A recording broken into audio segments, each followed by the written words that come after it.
the sponsor. Dragons are going to look a little different this year for the first time in a long time.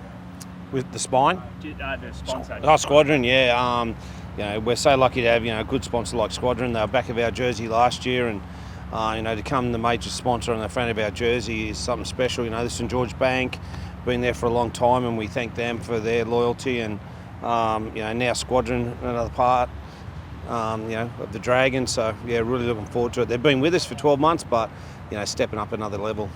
What's the last week or so look like now that squad's pretty much started to take shape?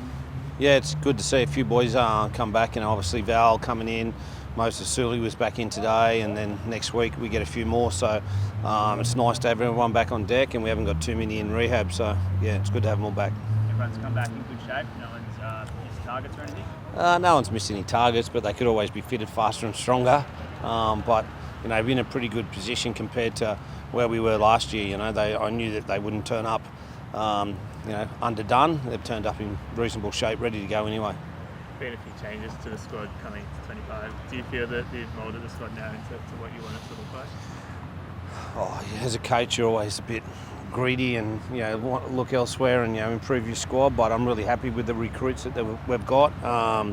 Especially the Val, Cookie and Gutho early on. They were two big ones, and just recently Lockie Elias coming on board.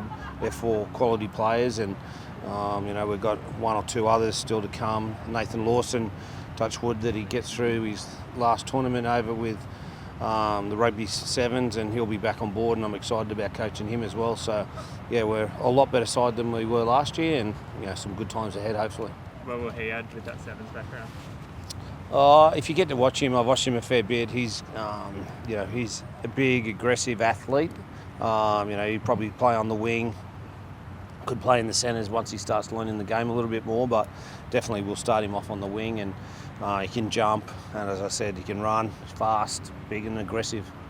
Thoughts on the middle forward? We've got 1 spot left in our top 30, and it would probably be based around the middle forward. I'm not in any panic or any rush to get that done. Some of our young boys, they're doing a really good job, and I'm excited to see Loko Tonga, Hamish Stewart, Dylan Egan in the forwards. They could all step up. They'll all get an opportunity in the trial. So we've got some really good young kids coming through. Whether they're ready to play first grade as yet, but I'd like to think those 3 could definitely step up. And then underneath that, there's another level of quality players, young kids coming through. Flanagan, you've said that Damien Cook will be one of your captains. What will that leadership structure look like? Are you looking at a leadership group, or will he be sole captain?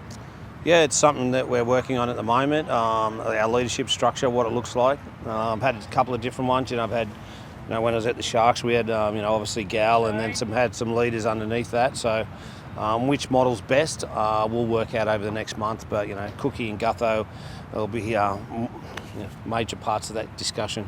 And in terms of those two, hindsight now and Ben leaving, how important are those signings in terms of filling that leadership void? Well, that's where the space that we went. We identified that we were inconsistent last year and had a void in leadership. So part of our recruitment strategy that we needed to recruit people that are consistent and are good leaders, and that's exactly what we went out and did. So those 2 in particular, as you said, will play a major part in whether it's a group captaincy role, what sort of leadership structure we have, but they'll be a big discussion. What have they added to the pre-season in terms of what you can actually see in terms of the effect they're having on other players?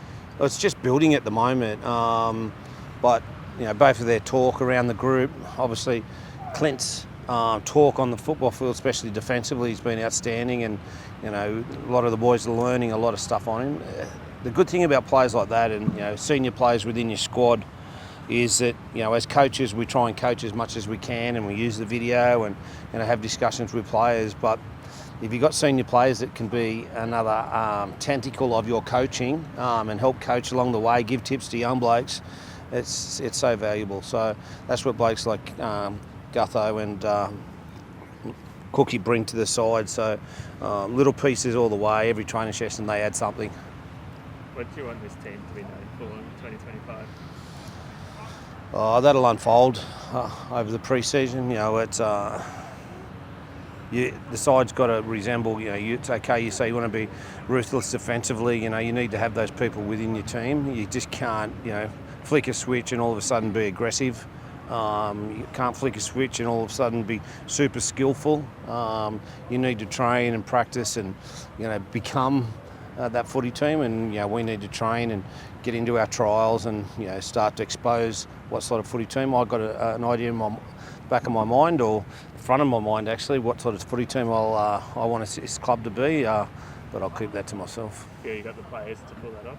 We're getting there, yeah, we're definitely getting there, and the thing is like about this year is we started at a different level. Last year I was coming in here and I had to learn about a lot of players, and they had to learn about me, new coaching staff, and this year we come in and it seems like it's just basically continued on from last year, so we can start at a different level in a lot of areas, our strength, our conditioning, and then on our field content, so hopefully that puts us in a better position for the start of the competition. Now you're starting at that high level.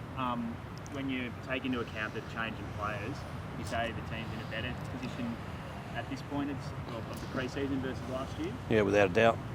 In all measurements, and some of those things we can measure, their strength, their fitness, their speed times, their conditioning times, their Broncos test, where as a group we're a lot better, fat content, muscle mass, all those things that our sports science department look after, we're in a lot better starting position. But it doesn't mean anything at the moment. You get a head start in anything, you've got to make sure you're there at the end.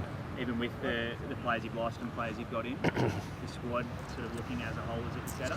Yeah, well, the players that we brought in, they're elite athletes, top of their game, been around NRL, played for their country and Origin and all that sort of stuff, so I would expect them to come in at a different level. You must be pretty happy for Dan Young with his new role for Origin? Yeah, I think it's outstanding. He's done a good job, obviously for the Dragons, and then went to Tonga, did a good job with Tonga, and to get the opportunity with New South Wales Origin. I remember I got a chance with Craig Bellamy, probably 20 years ago now, and something that I still have memories about it. I learn a lot from it, and that's where Dean's at now. You're going to take a lot from working with blokes like Craig and Laurie Daly, and just working with that type of athlete and being in that environment. He'll come back a better coach. If one day he'll be a future head coach? Yeah, no doubt. He's on the pathway, and it's really important that, for me, that young coaches don't rush. He's only young still. Then if you have a bad year or things don't go your way, you're out the back door pretty quickly. So you'll get his time, but make sure you're ready for it. Cade Reid's one of the up-and-comers and a local boy as well. Where do you expect him to get to this year? He's obviously had a pretty good sort of tutor in Ben Hunt last year, and now he's got another young halfback that can sort of coach him through. Could he get a jersey this year, potentially? NRL? Oh, look, Cade's a really good prospect. Cade's, his skill level and his speed is NRL level, but it's just his size that he's just got to take some time. Players, grow at different stages, and Cade's a quality football player, but once again, we've got to wait for him so he's physically strong enough, whether it's this year, but he'll get his chance at some stage, but I'm not quite sure if it'll be this year, but he'll definitely push for it.